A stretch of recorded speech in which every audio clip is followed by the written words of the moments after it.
Then God said, "Let there be light," and there was light. Then God said, "Let there be a dome in the middle of the waters to separate one body of water from the other."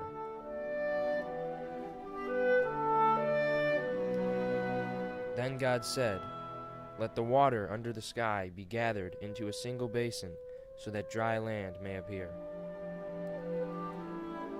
Then God said, "Let there be lights in the dome of the sky to separate day from night." Then God said, "Let the water teem with an abundance of living creatures, and on earth let birds fly beneath the dome of the sky." Then God said, "Let the earth bring forth all kinds of living creatures, cattle, creeping things, and wild animals of all kinds. Let us make man in our image and our likeness." God rested on the seventh day from all the work he'd undertaken.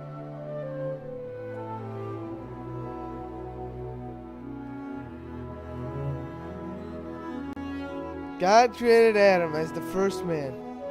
He then created the Garden of Eden, and there he placed Adam. In the garden there was both the tree of life and the tree of knowledge of good and evil. God had forbid Adam to eat from the tree of knowledge. He then created Eve as the first woman. Adam and Eve then came across the serpent.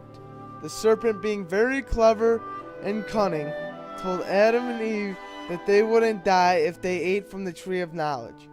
Adam and Eve then ate from the tree and immediately felt guilty. They hid from God. When God had found out, Adam and Eve began blaming others for their mistake. God then cursed the serpent by forever having it only to crawl on its belly. He then cursed woman by making it painful to give birth. He cursed man by stating that he'll have to work hard in life to get from the ground.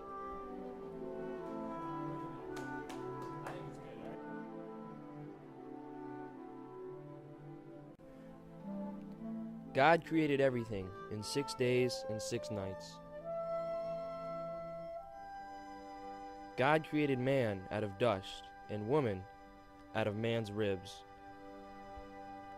God put a flaming sword waving around so Adam and Eve couldn't get to the tree of life.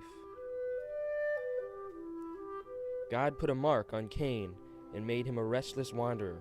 The mark was there so nobody would kill him. Adam's son Seth was created in Adam's own likeness and image.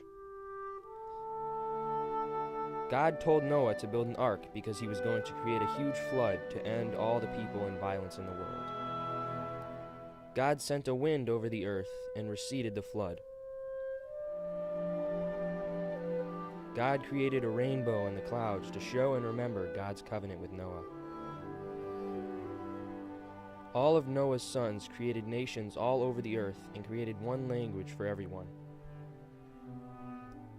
God scattered people all over the world to confuse their languages so it became the Tower of Babel.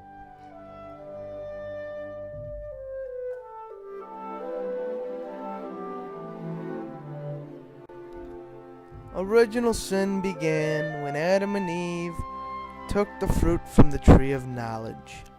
The original sin was passed down through all the generations, beginning from Adam and Eve when they first had their first 3 sons. To fix original sin, we have to go to reconciliation and retrieve our sins from God through the priest.